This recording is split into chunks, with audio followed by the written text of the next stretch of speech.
Hello everyone, welcome once again to my channel Physics World.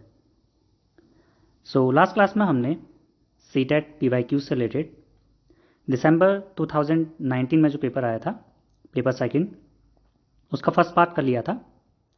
आज हम उसी में चाइल्ड डेवलपमेंट पेडागोजी से रिलेटेड जो प्रीवियस ईयर क्वेश्चंस थे उसका पार्ट 2 करेंगे, जिसमें हम 16 से 30 तक क्वेश्चंस कंप्लीट करेंगे. तो चलिए शुरू करते हैं आज की वीडियो को. क्वेश्चन नंबर 16 हमारे पास है, a teacher can address needs of specially abled learners in an inclusive classroom by. एक शिक्षक एक समावेशी कक्षा में विशेष योग्यता वाले वर्ग वाले अधिगमकर्ताओं की आवश्यकताओं को किस प्रकार से बता सकते हैं या संबोधित कर सकते हैं. फर्स्ट ऑप्शन है emphasising upon practice and drill and using paper pencil test for assessment. Second option है following uniform ways of instructing the students. Third, giving a lot of written homework and stressing on copying of answer from the bright student. Fourth option है developing specific learning objectives based on an analysis of each students learning strength and weaknesses. तो अगर हम इस question की बात करें तो इस क्वेश्चन में हमसे ये पूछा गया है कि जब भी हम इंक्लूसिव क्लासरूम की बात करते हैं तो इंक्लूसिव क्लासरूम को टीचर किस तरह से लेगा या टीचर उसको किस तरह से एड्रेस करेगा, उनकी नीड्स को किस तरह से एड्रेस करेगा. क्योंकि जो इंक्लूसिव क्लासरूम होती है उसमें हर प्रकार के बच्चे पढ़ते हैं. समावेशी कक्षा में भले ही वो अगर हम कहें कि एक विशेष योग्यता वाले वर्ग वाले बच्चे होते हैं जिसमें स्पेशली एबल्ड लर्नर्स होते हैं, दिव्यांग बच्चे होते हैं और हर तरह के बच्चे उसमें प्रेजेंट होते हैं. तो अगर हम इस कक्षा की बात करेंगे तो इस कक्षा के बच्चों को एक टीचर किस तरह से एड्रेस करेगा या किस तरह से उनको संबोधित करेगा. तो हम यहाँ पर ये तो नहीं कह सकते कि emphasising upon practice and drill. ऐसा तो नहीं होगा कि हमें सिर्फ प्रैक्टिस और ड्रिल में ही उनको ध्यान देना है. हमें यहाँ पर क्या करना पड़ेगा, हमें यहाँ पर जो बच्चे हैं उनके लिए एक स्पेसिफिक लर्निंग ऑब्जेक्टिव तैयार करना पड़ेगा ताकि क्या करें बच्चे, हर एक बच्चे की जो नीड है, हर एक बच्चे की जो ज़रूरत है उसके हिसाब से हम अपनी लर्निंग ऑब्जेक्टिव्स को डिसाइड करें, हर बच्चे का एनालिसिस करें और उसके स्टूडेंट्स के लर्निंग स्ट्रेंथ एंड वीकनेसेस को हम यहाँ पर क्या करें, केटर करें. तो ऑप्शन 4 यहाँ पर करेक्ट होगा. ऑप्शन 2 भी यहाँ पर नहीं हो सकता कि हमें एक ही तरीके से बच्चों को इंस्ट्रक्ट करना है. और थर्ड भी नहीं होगा कि हमें बहुत ज़्यादा होमवर्क देना है उनको. ऐसा नहीं होगा कि हमें बहुत ज़्यादा होमवर्क दे करके हम या ब्राइट स्टूडेंट के बच्चों को ही हमें ज़्यादा प्रेफर करना है. ऐसा भी, ये ऑप्शन भी गलत हो जाएगा. समावेशी शिक्षा का मतलब ही है कि हमें हर एक बच्चे की ज़रूरतों का ध्यान रखना है और उसके हिसाब से अपनी अधिगम प्रक्रिया को पूरा करना है. तो यहाँ पर ऑप्शन नंबर 4 करेक्ट होगा. Move on to question number 17. Question number 17 हमारे पास है, a teacher can encourage creative learners in her classroom by. एक शिक्षिका अपनी कक्षा में सृजनात्मक विद्यार्थियों को किस प्रकार से प्रोत्साहित कर सकती है. फर्स्ट ऑप्शन है एम्फसाइजिंग कन्वर्जेंट थिंकिंग. सेकंड है डिस्करेजिंग डाइवर्जेंट थिंकिंग. थर्ड है encouraging multiple perspective and appreciating original ideas. Fourth option है discouraging the student from taking risk and undertaking challenges. तो अगर हम क्रिएटिव बच्चों की बात करेंगे, यहाँ पर हमसे बात करी गई है क्रिएटिव बच्चों की. तो जो बच्चे क्रिएटिव होते हैं, हमने पहले भी डिस्कस किया हुआ है कि जो क्रिएटिव स्टूडेंट्स होते हैं जनरली उनकी थिंकिंग कैसी होती है, डाइवर्जेंट थिंकिंग होती है. डाइवर्जेंट थिंकिंग, वो हर एक क्वेश्चन के, हर एक प्रॉब्लम के मल्टीपल सॉल्यूशंस ढूंढने की कोशिश करते हैं. तो ऐसे बच्चों की जो थिंकिंग होती है डाइवर्जेंट होती है और बहुत ज़्यादा वो लोग क्या करते हैं, एक ही सोल्यूशन पे, ओरिजिनल सोल्यूशन पे नहीं जा रहे या एक ही पर्टिकुलर लॉजिकल थिंकिंग कम कर रहे हैं. वो क्या कर रहे हैं, ब्रेन स्टॉर्मिंग से या अलग अलग तरीके से बच्चे क्रिएटिवली सोच पा रहे हैं. तो जब हमें ऐसा करना है तो फर्स्ट ऑप्शन यहाँ पर क्या होगा कि एम्फसाइजिंग कन्वर्जेंट थिंकिंग. अब सारी चिंतन पर बल देकर नहीं, कन्वर्जेंट थिंकिंग पर नहीं, हमें डाइवर्जेंट थिंकिंग पर क्या करना है, बल देना है. तो अगर हम यहाँ पर ऑप्शन सेकंड देखें यहाँ पर, तो डाइवर्जेंट थिंकिंग. सेकंड हमारा डिस्करेजिंग डाइवर्जेंट थिंकिंग. हमें डाइवर्जेंट थिंकिंग को डिस्करेज नहीं करना, हतोत्साहित नहीं करना, हमें प्रोत्साहित करना है. तो ये ऑप्शन भी गलत हो जाएगा. ऑप्शन नंबर थर्ड हमारे पास है encouraging multiple perspective and appreciating original ideas. तो बच्चों के जो ओरिजिनल आइडियाज़ हैं, एक क्वेश्चन को या एक चीज़ को सॉल्व करने के जो मल्टीपल पर्सपेक्टिव्स हैं उनको हमें एनकरेज करना है. एक क्वेश्चन का, एक प्रॉब्लम का एक ही आंसर हो, जरूरी नहीं है। क्रिएटिव थिंकिंग का मतलब ये है कि हम मल्टीपल पर्सपेक्टिव को ध्यान दें वहाँ पर बच्चों की। तो यहाँ पर होगा encouraging multiple perspective and appreciating original ideas. Option number 3 correct हो जाएगा। और 4th भी इनकरेक्ट होगा क्योंकि हमें बच्चे को डिस्करेज नहीं करना। बच्चे को रिस्क या चैलेंजेस लेने से बच्चे को डिस्करेज नहीं करना। हाँ, हमें उसे कैलकुलेटिव रिस्क या कैलकुलेटिव जो हमारे पास चैलेंजेस होते हैं वो बच्चे को लेने चाहिए। Move on to question number 18।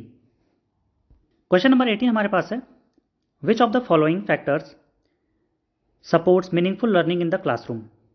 निम्नलिखित में से कौन सा कारक कक्षा में सार्थक अधिगम का पक्ष लेता है। फर्स्ट ऑप्शन है increasing number of test to motivate children to learn. Second option है increasing rewards to motivate children to learn. Third option है following only the lecture mode of instruction. And fourth option है showing genuine interest in the content matter and having concern for children's overall well-being and learning। तो जब भी हम बात करते हैं कौन कौन से ऐसे फैक्टर्स हैं या कौन सा ऐसा फैक्टर है जो meaningful learning in the classroom को सपोर्ट करता है, सार्थक अधिगम का पक्ष लेता है कक्षा में, तो पहला तो ये होगा कि हमारे पास हम क्लास में अगर नंबर ऑफ टेस्ट बढ़ा दें, क्या बच्चों का लर्निंग का मोटिवेशन, उनमें सीखने के लिए मोटिवेशन आएगा? ऐसा तो नहीं है कि हम क्लास में बच्चों का प्रेरित करने के लिए हम टेस्ट लेते जा रहे हैं उनका, ऐसा सही नहीं है। ऑप्शन 1 इनकरेक्ट हो जाएगा। सेकेंड ऑप्शन है increasing reward to motivate children to learn. हम उनको रिवॉर्ड दे सकते हैं, हम उनको पुरस्कार दे सकते हैं, लेकिन पुरस्कार देना एक बाह्य अभिप्रेरणा है, एक एक्सटर्नल मोटिवेशन है। जब तक बच्चे खुद से इंटरनली मोटिवेटेड नहीं होंगे तो सीखने के लिए वो सिर्फ रिवॉर्ड के उससे पढ़ेंगे, बस उनमें कोई आंतरिक प्रेरणा नहीं होगी। तो ये ऑप्शन भी ठीक है लेकिन उतना करेक्ट नहीं है। थर्ड है हमारे पास following the lecture mode of instruction. हमें हमेशा लेक्चर मोड का ध्यान नहीं देना, हम डिफरेंट तरीके से पढ़ा सकते हैं बच्चों को, चाहे वो डिस्कशन मेथड हो, डेमोन्स्ट्रेशन हो, इंडक्टिव डिडक्टिव रीजनिंग हो, तो अलग अलग तरीके से हम क्लासरूम में पढ़ा सकते हैं। सिर्फ लेक्चर मोड ही इंस्ट्रक्शन का एक तरीका नहीं है। एंड फोर्थ ऑप्शन है हमारे पास शोइंग जेन्युइन इंटरेस्ट। ये हमारे पास इंपॉर्टेंट है कि बच्चे अपने जो लर्निंग है, अगर एक मीनिंगफुल क्लासरूम हम बना रहे हैं, मीनिंगफुल लर्निंग क्लासरूम हम तैयार कर रहे हैं, तो ऐसा उसमें क्या होगा, बच्चे जेन्युइन इंटरेस्ट दिखाने चाहिए, content matter and having concern for children's overall wellbeing. तो जो टीचर है उसे बच्चों के जेन्युइन इंटरेस्ट के बारे में, बच्चों के ऊपर कंसर्न होना चाहिए उनके वेलबींग के लिए, कि विषय वस्तु तथा बच्चों के संपूर्ण कुशल क्षेम एवं अधिगम के प्रति सच्चा सरोकार रखना। ये हमारा ऑप्शन करेक्ट हो जाएगा। Move on to question number 19। Question number 19 हमारे पास है an example of effective problem solving strategy is. निम्नलिखित में से कौन सा प्रभावशाली समस्या समाधान रणनीति का उदाहरण है। Effective problem solving, first option है समाधान के मूल्यांकन पर बिल्कुल ध्यान नहीं देना।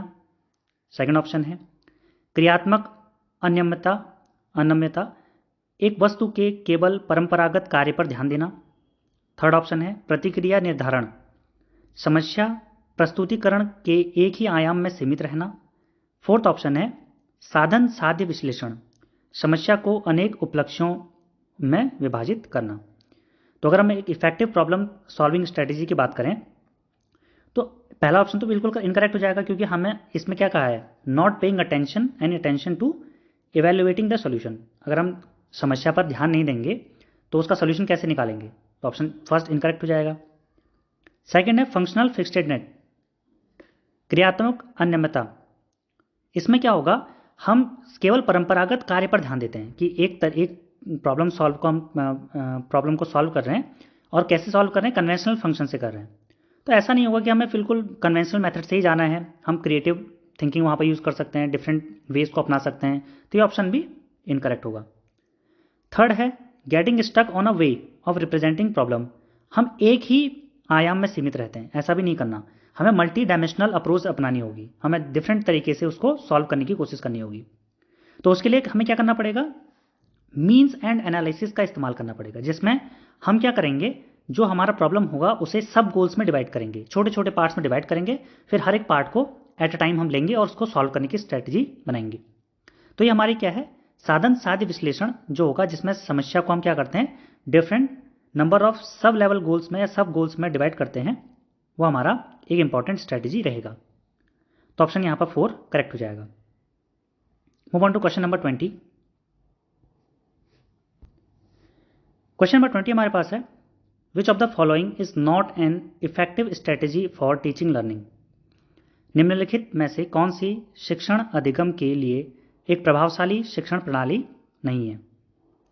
नहीं है, यहाँ पर ध्यान देना, आपको क्वेश्चन पूछा नहीं है। कभी कभी बच्चे इसको नहीं पढ़ते हैं, तो आपको इस नहीं वर्ड को ध्यान में रखना है।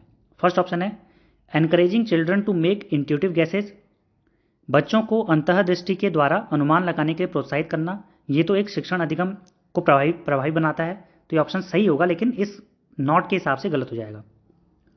एक्सपेरिमेंटेशन एंड एक्सप्लोरेशन, हाँ, बच्चों को हमें क्या करना चाहिए, प्रयोग एवं पर्यवेक्षण उनको कराना चाहिए, एक इफेक्टिव स्ट्रेटेजी है टीचिंग लर्निंग की। तो ये भी ऑप्शन यहाँ पे इनकरेक्ट हो जाएगा क्योंकि हमसे नॉट पूछा है। थर्ड है डायलॉग एंड डिस्कशन, हाँ, बच्चों के बीच में हमें क्या करना चाहिए, संवाद और परिचर्चा, बच्चे आपस में डिस्कशन कर पाएँ, टीचर के साथ उनका डिस्कशन हो, तो वहाँ पर डायलॉग और डिस्कशन से हम क्या कर सकते हैं, बच्चे की टीचिंग लर्निंग प्रोसेस को इफेक्टिव बना सकते हैं। तो ये भी क्या हो जाएगा, इनकरेक्ट हो जाएगा क्योंकि यहाँ पर हमसे नहीं पूछा है। तो फोर्थ ऑप्शन यहाँ पर सही होगा, focusing on reproduction of knowledge as given, मतलब हम दिए गए ज्ञान को बार बार दोहराना, ये एक इफेक्टिव टीचिंग लर्निंग स्ट्रेटजी नहीं है कि हमने बच्चे को ज्ञान दिया, हमने बच्चे को नॉलेज दी और फिर हम उसको बार बार उसको रिप्रोड्यूस करने की कोशिश कर रहे हैं, रिकॉल करने की कोशिश कर रहे हैं या रूट मेमोराइजेशन की कोशिश कर रहे हैं, तो उसको दोहराने से हमारा इफेक्टिव टीचिंग लर्निंग प्रोसेस यहाँ पर नहीं बनेगी। तो ऑप्शन नंबर 4 यहाँ पर करेक्ट होगा, हमसे नॉट पूछा था। Move on to question number 21। Question number 21 हमारे पास है, how can teachers deal with children who are not attentive in the classroom. शिक्षक कक्षा में पढ़ने में ध्यान न देने वाले बच्चों से किस प्रकार का बर्ताव कर सकते हैं। फर्स्ट ऑप्शन है ask the children to go out of the class. Second option है scold them frequently in front of the entire class. Third है talk to them and find out reasons for their disinterest. Fourth option है give them a lot of worksheets as homework.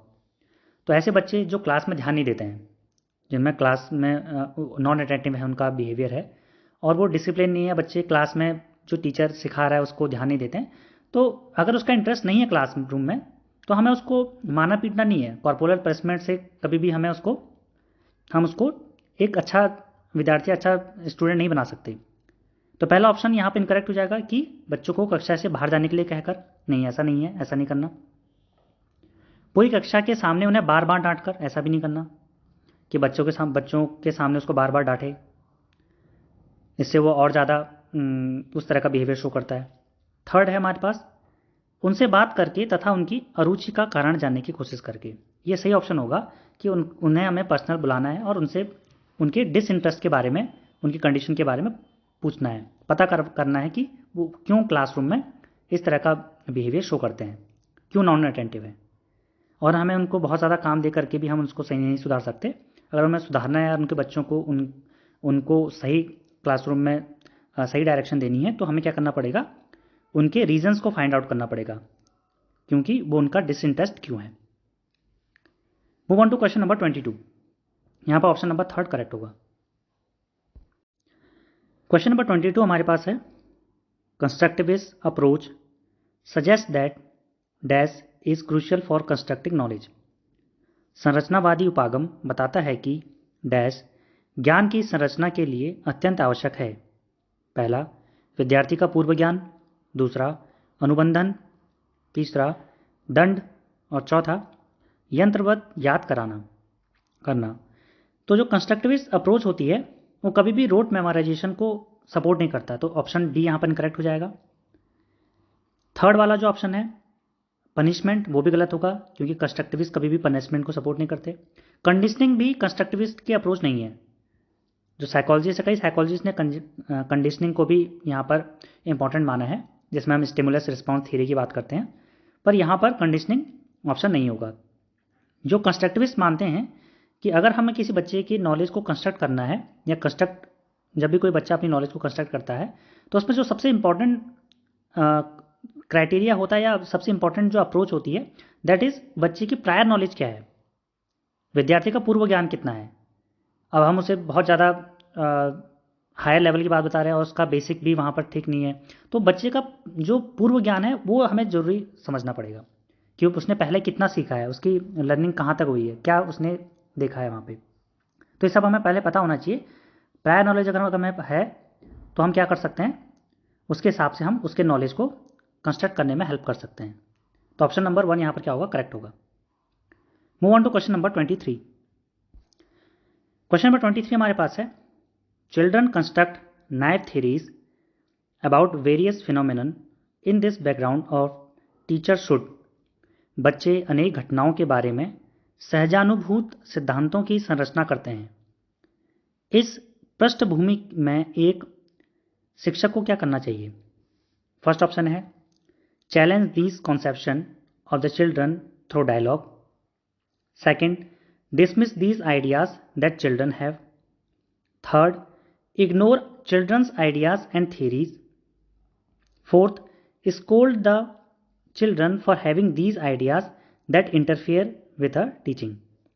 तो अगर बच्चों के दिमाग में, बच्चों ने अपने जो माइंड है उसमें नई थ्योरीज क्रिएट कर रखी हैं, या उनको ऐसी थ्योरीज, ऐसी जो लोक कथाएं हैं या ऐसी चीज़ें हैं जो रियलिटी में सही नहीं है, रियलिटी में उनका अस्तित्व नहीं है, लेकिन उनके दिमाग में वो थ्योरीज बनी हुई है।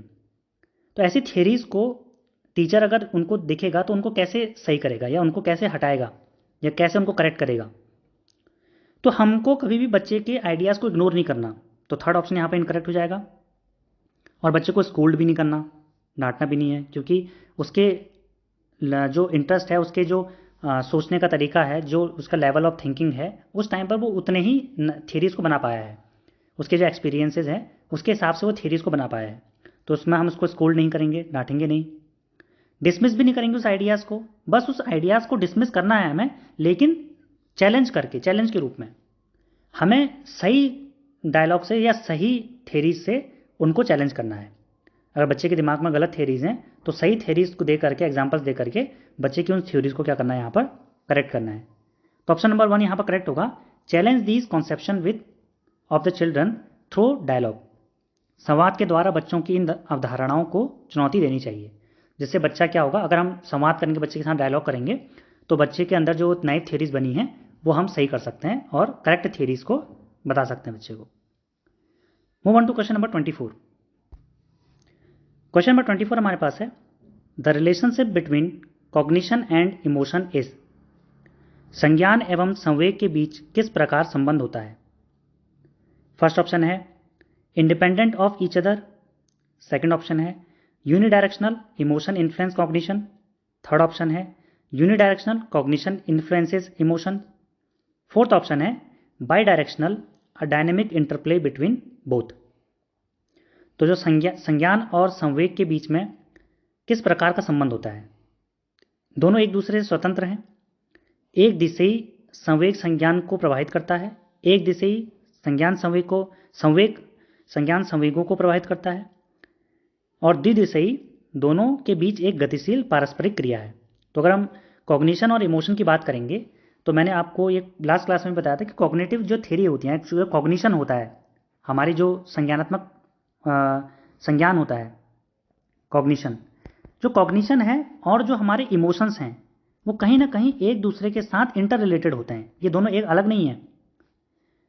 हमारे इमोशंस हमारे संज्ञान पर प्रभाव डालते हैं, और हमारा जो संज्ञान होगा वो हमारे इमोशंस को हमको लेने के लिए, इमोशंस को सही करने के लिए बेटर वे में हम उसको देख पाएँ, हमें अपने संवेगों को बेटर वे में यूज़ कर पाएँ, उसमें हेल्प करता है।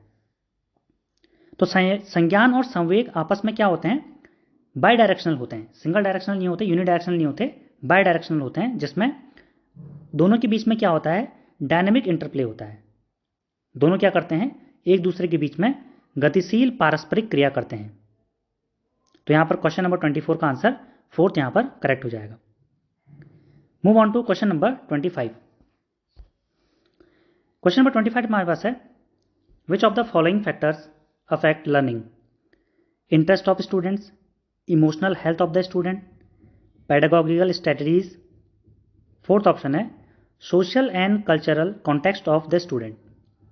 निम्नलिखित में से कौन से कारक अधिगम को प्रभावित करते हैं? विद्यार्थी की अभिरुचि, विद्यार्थी का संवेग, स्वास्थ्य, शिक्षा शास्त्री रणनीतियाँ या विद्यार्थी का सामाजिक एवं सांस्कृतिक संदर्भ।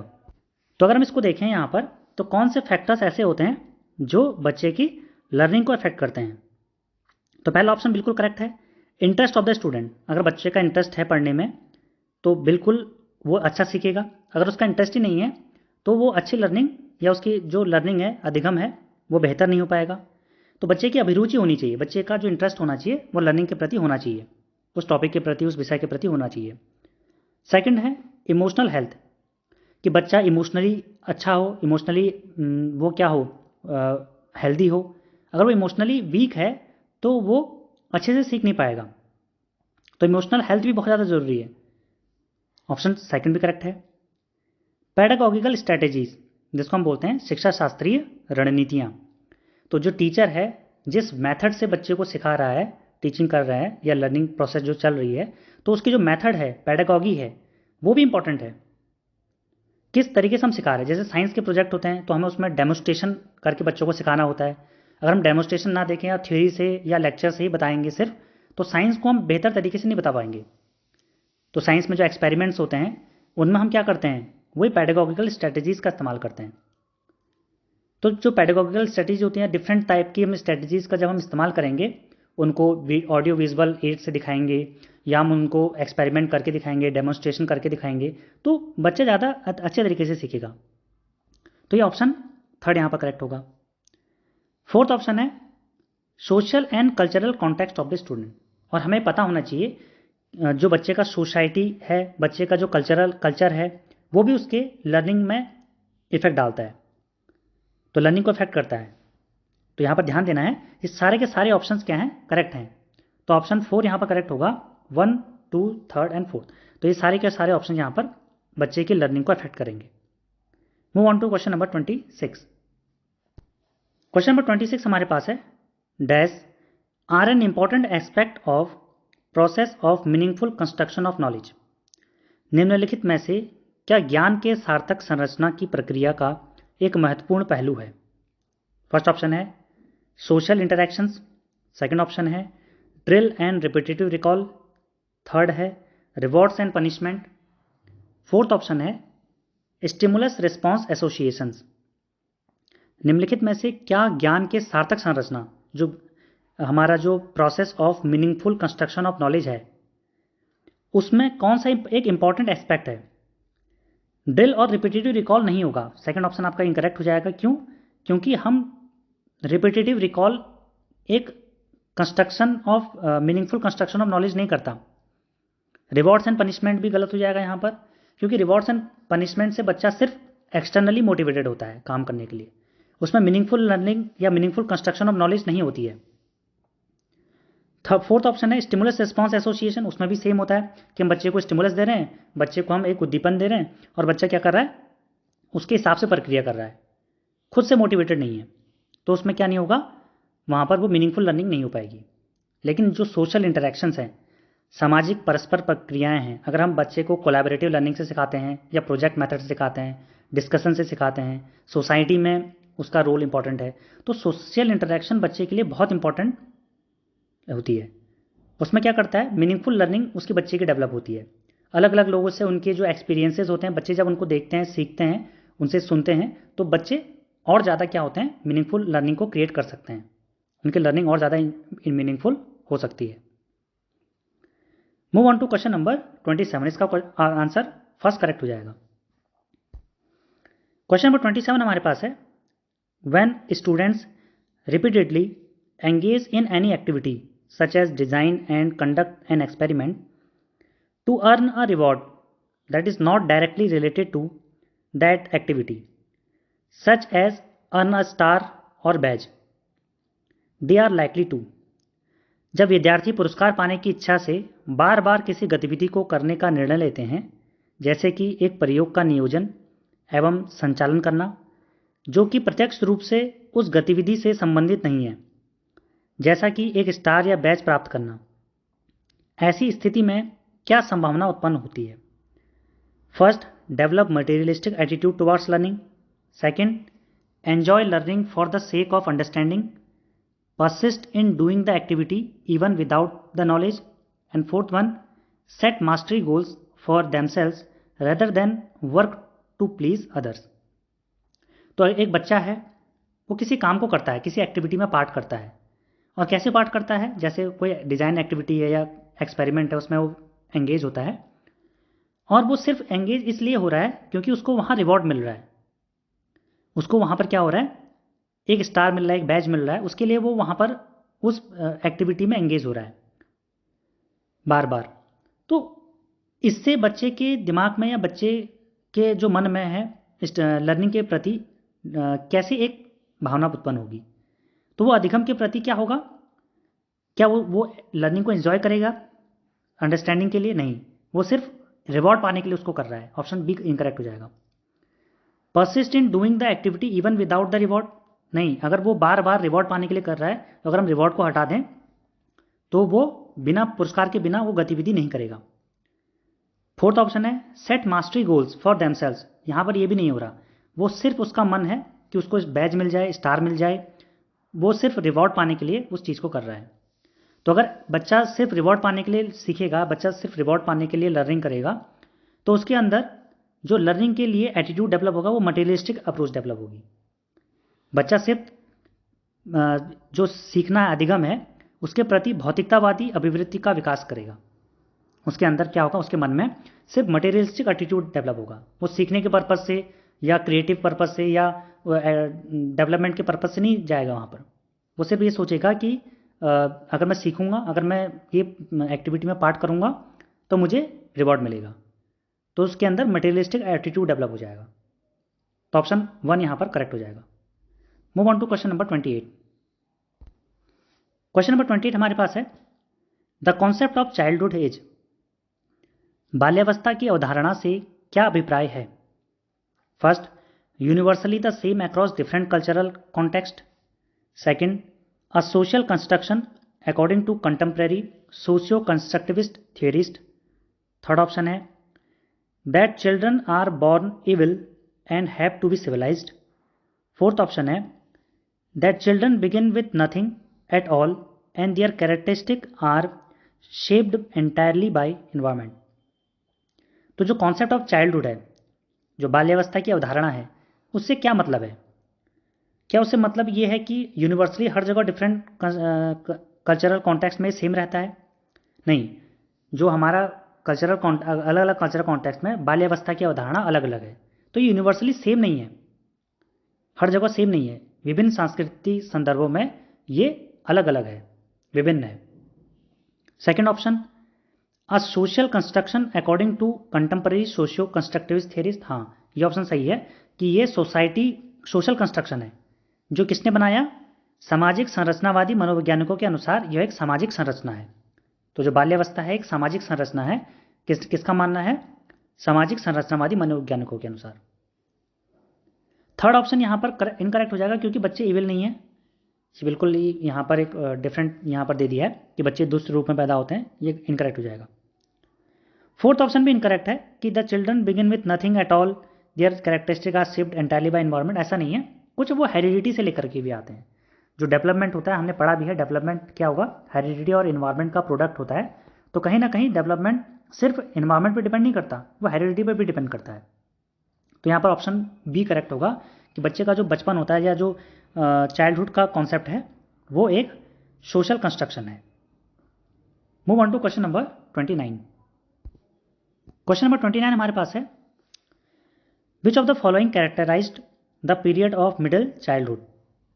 निम्नलिखित में से कौन सी मध्य बाल्यावस्था की अवस्था है? फर्स्ट वन है physical growth and development occur at a very rapid pace. Second है ability to think abstractly and use of scientific reasoning develops। Third option है children begin to think logically but concretely। Fourth option है learning occurs primarily through sensory and motor activities। तो first option अगर हम बात करें तो आपने पियाजे की डेवलपमेंट की थ्योरीज पढ़ी है, जिसमें उन्होंने डिफरेंट स्टेजेस के बारे में बता रखा है चाइल्ड डेवलपमेंट की। तो फर्स्ट स्टेज जो होती है वहाँ पर बच्चा क्या करता है, जिसको हम सेंसरी मोटर स्टेज भी कहते हैं, वो जनरली किस स्टेज में होती है, जो 4th ऑप्शन यहाँ पर दिया है। सेंसरी मोटर स्टेज में बच्चे का क्या होता है, लर्निंग अकर होती है primarily through senses and motor activities. तो फर्स्ट ऑप्शन ये हमारा मिडिल चाइल्डहुड का पार्ट नहीं है, ये 0 से लेकर के 2 ईयर्स ऑफ एज तक होता है। फिर हम फर्स्ट वाले की बात करेंगे, तो ये वाला जो हमारी एज होती है फिजिकल ग्रोथ एंड डेवलपमेंट की, ये हमारा सेंसरी मोटर और हमारा अगर हम अर्ली चाइल्डहुड की बात करेंगे या हमारे पास सेंसरी मोटर और फिर प्री ऑपरेशनल स्टेज की बात करेंगे, तो वहाँ पर ये सब ज़्यादा होता है। तो physical growth and development middle childhood में बहुत ज़्यादा नहीं होता, मतलब होता है उसमें भी ग्रोथ होती है, लेकिन जो डेवलपमेंट सबसे ज़्यादा होता है वो हमारा अर्ली स्टेजेस में होता है, 0 से लेकर 6 ईयर्स ऑफ एज तक। तो यहाँ पर ये भी नहीं होगा। अब वो कह रहा है मिडिल चाइल्डहुड, तो एब्स्ट्रैक्टली जब वो सोचता है बच्चा, एब्स्ट्रैक्टली कब सोचता है बच्चा, अमूर्त रूप से कब सोचता है, जब वो फॉर्मल स्टेज में आ जाता है, फॉर्मल ऑपरेशनल स्टेज जो 4th स्टेज है, जब वो एडोलसेंस की पीरियड में चला जाता है बच्चा, तो उस पीरियड में बच्चा क्या करता है, एब्स्ट्रैक्टली सोचता है। इस क्वेश्चन का आंसर जो होगा वो होगा 3rd ऑप्शन सही, that is children begin to think logically but concretely. बच्चे तार्किक एवं मूर्त रूप से सोचना प्रारंभ करते हैं।